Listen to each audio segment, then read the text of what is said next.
Hello all, welcome back to another new video of Learn with Bhavna. Now we are starting question 7 of MSO 001. अगर आपने पहले वाले question नहीं देखे हैं so we are doing assignment for July 24 and Jan 25 session and हमने already question 6 तक कर लिए हैं. Question 6 but total question 5. हाँ, I know last question में जो last video थी question 6 में वहाँ पे थोड़ी सी confusion हो गई थी मुझे because I forgot. Let me show you one PDF from IGNOU. हाँ जी, तो ये आपका IGNOU की तरफ से जो आपको पीडीएफ मिली है फॉर योर एमएसओ असाइनमेंट, यहाँ पे आप देख सकते हो ये आपकी पूरी पीडीएफ है. राइट, ये सॉरी ये आपका पूरा पेज है जहाँ पे आपके क्वेश्चन मेंशन किए गए हैं. तो आपको क्वेश्चन 1 2 3 4 दिया उन्होंने सेक्शन 1 में, बट सेक्शन 2 में इंस्टेड ऑफ राइटिंग 5 6 7 8 यहाँ पे 6 7 8 9 मेंशन किया है. तो मैंने भी जो मेरे क्वेश्चन थे, वीडियो थी, मैंने उसकी नंबरिंग आपके इस पीडीएफ के हिसाब से ही किया. और आपको भी जब आप अपनी असाइनमेंट राइटिंग करोगे, अगर आप यहाँ से if you are choosing this question तो आपको क्वेश्चन 6 ही लिखना है. अगर if you are choosing question this one Karl Marx वाला तो आपको क्वेश्चन 9 ही लिखना है. जिस तरीके से आपकी यहाँ पे पीडीएफ में लिखा हुआ है आपको उस तरीके से आपकी क्वेश्चन की नंबरिंग करनी है. और वही मुझे कंफ्यूजन हो गई. I thought we already did 5 question but हमने 4 ही क्वेश्चन कंप्लीट कर दिए. लास्ट वीडियो हमारी मॉडर्निटी की थी जहाँ पे हमने गिडेंस का पर्सपेक्टिव जाना था मॉडर्निटी के ऊपर. And today we are doing question 7, that is what is citizenship, discuss its various types. So now without wasting any time, let's start with the answer.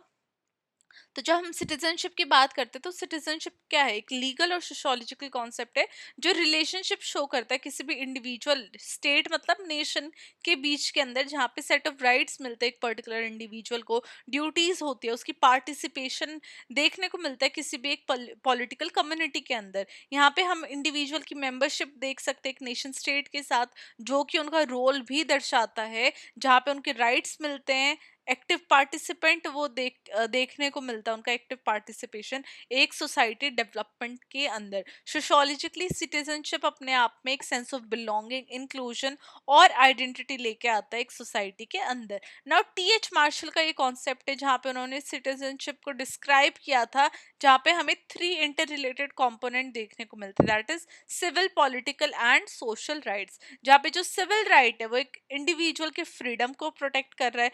Political right एक individual को allow करता है कि वो किसी भी गवर्नेंस के अंदर जिस जिस स्टेट का वो सिटीजन ऑफ कोर्स उसकी गवर्नेंस के अंदर पार्टिसिपेट कर सकता है.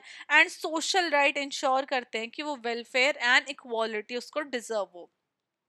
ना यहाँ पे जैसे मैंने आपको मेंशन किया कि टी एच मार्शल का कॉन्सेप्ट है सिटीजनशिप का, तो आप अपने असाइनमेंट के अंदर इसको अंडरलाइन करेंगे राइट. मैं इसको बोल्ड भी कर दूंगी और हाईलाइट करने के लिए, बट आप क्या है आंसर आप राइट करोगे ब्लू पेन से, और जो जो पॉइंट इंपॉर्टेंट पॉइंट्स आप उसको ब्लैक पेन से अंडरलाइन करोगे. बाकी के जो मेरी इंपॉर्टेंट टिप्स की मैंने एक वीडियो ऑलरेडी बना दी है ताकि आपको ईजी हो कि आप किस तरीके से आंसर को लिख सकते हैं फॉर बेटर मार्क्स. तो अभी ऊपर आई बटन में लिंक आ रहा होगा, आप वो वाली वीडियो जरूर चेकआउट कर लेना.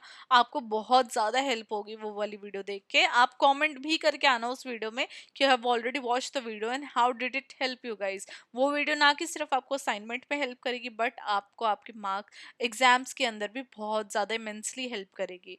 चलो अब आगे बढ़ते हैं.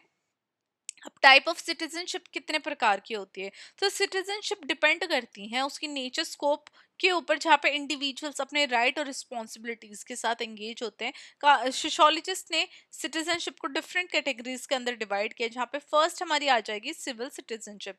तो सिविल सिटीजनशिप के अंदर क्या है? प्रोटेक्शन देखी जाती है इंडिविजुअल के फ्रीडम की और लीगल राइट्स की with in the framework of the law. अभी जितने भी राइट है, चाहे वो फ्रीडम ऑफ स्पीच हो, प्रॉपर्टी राइट्स हो, इक्वालिटी बिफोर द लॉ हो, ये हमारे सब सिविल सिटीजनशिप के अंदर आ जाएंगे. फॉर एग्जाम्पल अगर हम यूएस कॉन्स्टिट्यूशन की बात करते हैं तो वो सिविल सिटीजनशिप को प्रोटेक्ट करता है, जहाँ पे किसी भी पर्सन को फ्रीडम होता है रिलीजन का, स्पीच का, असेंबली का, और वो बहुत ज्यादा जरूरी है किसी भी इंडिविजुअल की ऑटोनॉमी के लिए.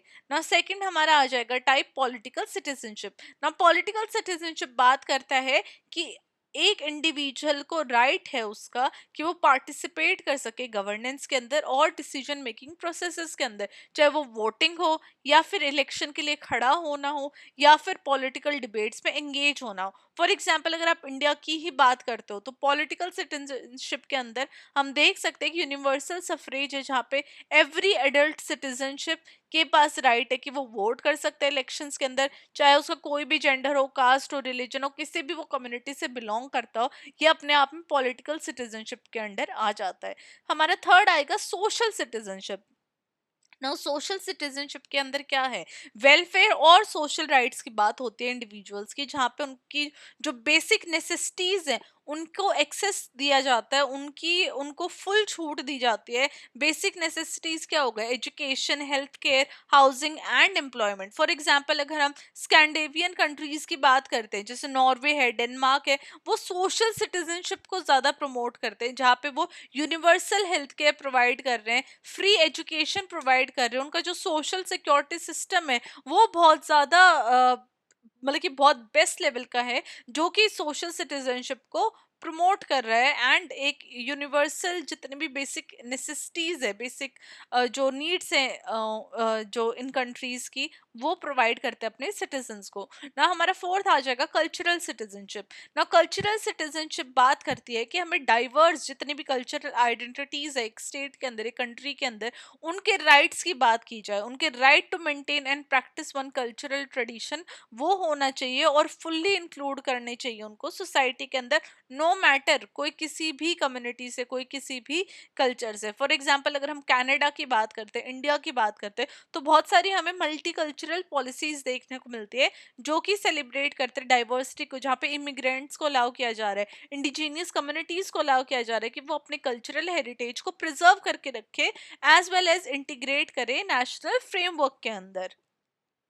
ना सेकंड हमारा पॉइंट आ जाएगा डुअल एंड ग्लोबल सिटीजनशिप के अंदर। नाउ डुअल सिटीजनशिप क्या होती है, जहाँ पे एक जो सिटीजन है उसके पास सिटीजनशिप हो, एक इंडिविजुअल के पास एक कंट्री से ज्यादा की, जहाँ पे इंडिविजुअल को राइट और रिस्पॉन्सिबिलिटी निभानी पड़ती है दोनों नेशन की। फॉर एग्जाम्पल एक पर्सन के पास डुअल सिटीजनशिप है, जहाँ पे वो यूके और इंडिया दोनों का सिटीजन है और दोनों के बेनिफिट्स इंजॉय कर सकता है, बट उसको अपनी रिस्पेक्टिव ड्यूटीज भी निभानी है दोनों नेशन के टुवर्ड। ना सेकंड हमारा आ जाएगा global citizenship. Global citizenship national boundaries के परे चला जाता है, जहाँ पे ग्लोबल रिस्पॉन्सिबिलिटी एक इंडिविजुअल के पास आती है, चाहे वो एनवायरमेंट प्रोटेक्ट करना हो, ह्यूमन राइट्स हो या फिर ग्लोबल जस्टिस हो। फॉर एग्जाम्पल जितने भी क्लाइमेट एक्टिविस्ट है, जैसे कि ग्रेटा थनबर्ग हो गया, वो एम्बॉडी करते हैं ग्लोबल सिटीजनशिप को, जहाँ पे वो एड्रेस करते हैं यूनिवर्सल इशू जो कि ह्यूमैनिटी को अफेक्ट कर रहे हैं। तो ये बाउंड्रीज से परे जाके ग्लोबल सिटीजनशिप देखी जाती है।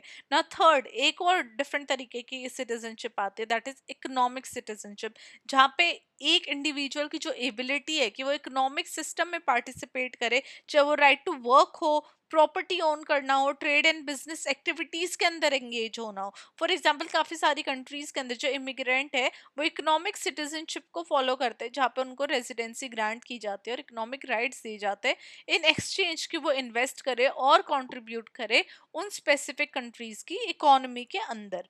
ना अब चैलेंजेस क्या देखे जाते हैं सिटीजनशिप के साथ, काफी सारी जितनी सिटीजनशिप है जो वो प्रमोट करे इंक्लूजन को, इक्वालिटी को, लेकिन कुछ ऐसे सर्टेन ग्रुप्स हैं जो एक्सक्लूजन भी फेस करते हैं, उनको राइट्स नहीं मिलते हैं, स्टेटलेस इंडिविजुअल उनको बोला जाता है, चाहे रोहिंग्या कम्युनिटी हो वो, जिनके पास सिटीजनशिप नहीं होती है। अब जिस पर्सन के पास सिटीजनशिप नहीं है किसी भी नेशन की, तो वो बहुत ज्यादा वीक हो जाएंगे, बिकॉज उनके पास लीगल प्रोटेक्शन नहीं है, उनके पास बेसिक राइट्स नहीं है। Similarly unequal access to resources उनको मिलते हैं, राइट, डिस्क्रिमिनेशन वो फेस करते हैं जो कि सिटीजनशिप के अंदर प्रॉमिस की जाती है, वो सारे राइट्स, वो सारी जो प्रोटेक्शन है वो उनको नहीं मिल पाती है। तो ये सारे चैलेंजेस में हमें देखने को मिलते हैं सिटीजनशिप के साथ, जो सिटीजनशिप लोग नहीं होते जिनके पास सिटीजनशिप नहीं होती है।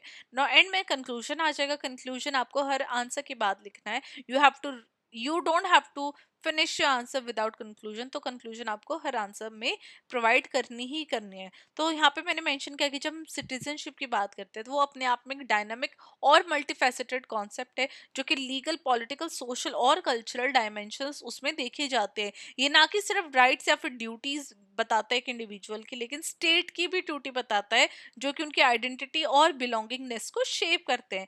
जब हम डिफरेंट टाइप्स ऑफ सिटीजनशिप को अंडरस्टैंड करते हैं तो सोशोलॉजिस्ट हमें ये शो कर रहे हैं कि सिटीजनशिप अपने आप में कितना एक इम्पॉर्टेंट टूल है इक्वालिटी, पार्टिसिपेशन और सोसाइटी के अंदर इंक्लूजन लाने के लिए, जो कि इनइक्वालिटीज को हटा सकता है, और जितने भी चैलेंजेस है उसके एप्लीकेशन के अंदर वो भी हम मद्देनजर रखते हुए चैलेंजेस को भी ओवरकम कर सकते हैं। तो ये हमारा क्वेश्चन था जहाँ पे हमने डिफरेंट टाइप ऑफ सिटीजनशिप को जाना, चैलेंजेस को जाना, एंड किस तरीके से जो सिटीजनशिप है वो लोगों को जो राइट्स है वो प्रोवाइड करते हैं, उनको प्रोटेक्टेड एंड सेफ फील कराती है। So this was our question 7। आप मुझे कमेंट करके बताना कि आपको एक्सप्लेनेशन कैसी लगी इस क्वेश्चन की, and I will see you very very soon with question 8। And I hope आप लोगों की जो कंफ्यूजन थी ये भी क्लियर हो गई है कि हमारे 8 क्वेश्चन है बट वो नंबरिंग गलत की हुई है। बट आपको नंबरिंग इस पीडीएफ के अकॉर्डिंग ही करनी है जिस तरीके से मैंने अपनी वीडियोस के अंदर की है।